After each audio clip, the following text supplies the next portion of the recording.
नमस्कार, कैसे हैं आप लोग।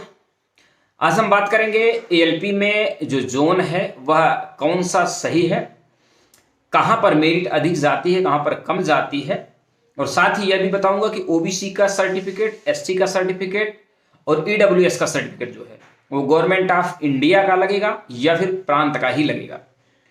तो पहले ही मैंने इसके बारे में बता दिया, काफ़ी लोगों को शायद जानकारी होगी, लेकिन मैं ये जो जोन को लेके काफ़ी ज़्यादा मैसेज आ रहा था तो मैं कहा थोड़ा सा बता देता हूँ। काफ़ी लोग फॉलोअर्स जो हैं वो एएलपी का फॉर्म भरे हैं, जो नहीं फिल किए हैं वो भी देख लीजिए, क्योंकि आपको काफ़ी हेल्प मिलेगी। सेंट्रल की जो भी वैकेंसीज होंगी उसमें आपको जो कास्ट सर्टिफिकेट है वह गवर्नमेंट ऑफ इंडिया का ही लगता है, तो काफ़ी आपको हेल्प मिल सकती है। आज मैं सबसे पहले ये बता देता हूँ कि जो पिछली बार एएलपी की वैकेंसी थी उसमें सबसे ज़्यादा मेरिट कहाँ गई थी और सबसे कम कहाँ गई थी, इससे आपको थोड़ा सा आइडिया मिल जाएगा कि कौन सा बोर्ड आपको अप्लाई करना चाहिए। अब ये एग्जैक्ट बताना कि इसी बोर्ड में अप्लाई करो ये पॉसिबल तो नहीं है, लेकिन मैं आपको एक आइडिया दूंगा, उस 2-3 बोर्ड का नाम बताऊंगा, उस हिसाब से आपको कौन सा बेटर पड़ता है। यदि आप अप्लाई भी कर दिए हैं तब भी ऐसी कोई दिक्कत नहीं है। आप लोग कमेंट में ये बताइए कि आपका कौन सा बोर्ड अप्लाई किए हैं, फिर मैं देखता हूँ वहाँ पर क्या सिचुएशंस हो सकती हैं। तो सबसे पहले मैं आपको बता देता हूं कि पिछली बार जो मेरिट गई थी, सबसे हाई जो गई थी वह गई थी तिरुवनंतपुरम में।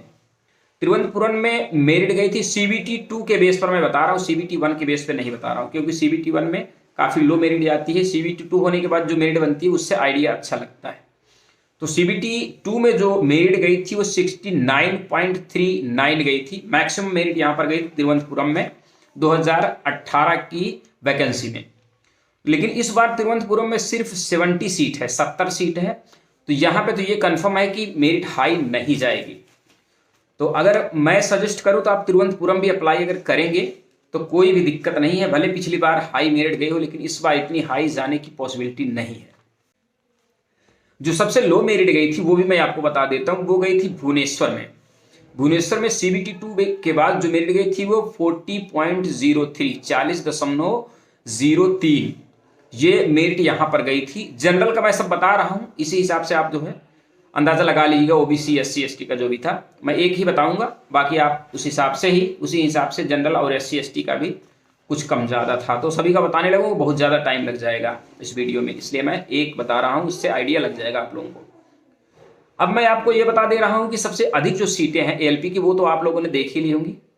सबसे ज़्यादा सीट जो है अपना बिलासपुर में है, उसके बाद सिकंदराबाद, और तीसरे नंबर पर बेंगलोर में है, चौथे नंबर पर अपना मुंबई में है।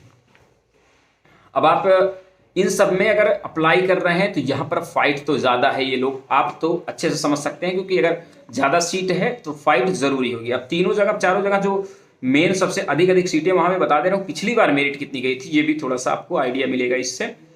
देखिए फर्स्ट पे जो है वो बिलासपुर है, मैं वहाँ पे 58.21 गई थी, 58.21, और दूसरे नंबर पर सिकंदराबाद है, यहाँ पर 61.26, और तीसरे नंबर पर बेंगलोर है, यहाँ पे 57.57, और चौथे नंबर पर मुंबई है, यहाँ पे 57.91। इतनी मेरिट गई थी पिछली बार।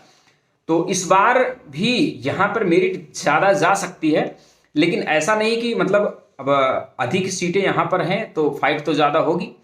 लेकिन आप लोग अगर भरना चाहते हैं तो भर सकते हैं, लेकिन आप सेफ जोन अगर खोज रहे हैं तो मैं आपको कुछ सीटें बता रहा हूँ, कुछ जो मेरा आइडिया कहता है। देखिए अभी आप प्रयागराज भरेंगे, वहाँ पे फाइट बहुत ज़्यादा रहेगी। बिलासपुर भरेंगे, फाइट ज़्यादा रहेगी। बेंगलोर भरेंगे, फाइट ज़्यादा रहेगी। सिकंदराबाद, ये सब फाइट यहाँ पे ज़्यादा रहेगी, पहले सबको पता है। भुवनेश्वर में 280 सीट है, तो यहाँ पर भी फाइट रहेगी ही रहेगी, क्योंकि पिछली बार काफ़ी लो मेरिट गई थी। तो यहाँ चाहें तो आप लोग भर सकते हैं, यहाँ पे स्टूडेंट जाएंगे जरूर। 280 सीट है, 40.03 सबसे कम यहाँ पर पिछली बार गई थी।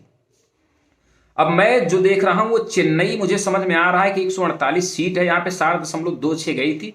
लेकिन इस बार पॉसिबिलिटी है कि यहाँ पर, मैं अपना मानना है मेरा कि 148 सीट है, यहाँ पर मेरिट कम जा सकती है।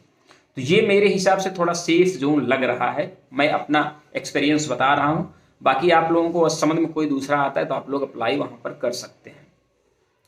कोलकाता में ही ठीक लग रहा है, 254 सीट है यहाँ पे, 58.20 है यहाँ पर।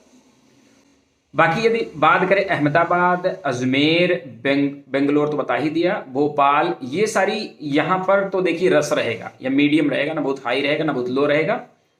तो इसलिए मेरे हिसाब से देखिए मैं जो सजेस्ट करता हूं, अगर बहुत सेफ जोन चेन्नई हो सकता है, और एक बेंगलोर में भी जाएंगे इस बार लड़के, बेंगलोर में भी जाएंगे। और बात करें तिरुवनंतपुरम, तिरुवनंतपुरम में 70 सीट है, यहाँ भी इस बार लो मेरिट जाने की पूरी पॉसिबिलिटी है। तो मैं आप लोगों को लगभग थोड़ा सा आइडिया दे दिया हूँ, इस हिसाब से आपको अंदाजा लग जाएगा पिछली बार कितनी कहाँ पर मेरिट गई थी और इस बार कितना जा सकती है मेरिट।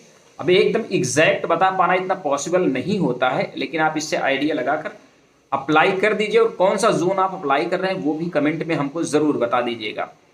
अब मैं आपको बता दूं, सेंट्रल का जो कास्ट सर्टिफिकेट है वह ओबीसी जितने लोग हैं वो जरूर बनवा लें। अगर आप अप्लाई कर दिए हैं स्टेट से फिर भी बनवा लीजिए, क्योंकि डॉक्यूमेंट वेरिफिकेशन के टाइम ये काम लगेगा आपको। तो आप सेंट्रल का बनवा लीजिए उसी आधार पे। और जो SC ST के हैं वो भी गवर्नमेंट ऑफ इंडिया का बनवा लें, EWS वाले भी गवर्नमेंट ऑफ इंडिया का बनवा लें, और जो OBC वाले हैं वो नॉन क्रीमी लेयर का बनवाएंगे, ये थोड़ा सा ध्यान रहे आप लोगों को। बाकी अगर कोई क्वेश्चन है तो आप लोग कमेंट करेंगे तो मैं बताने की कोशिश ज़रूर करूँगा। धन्यवाद।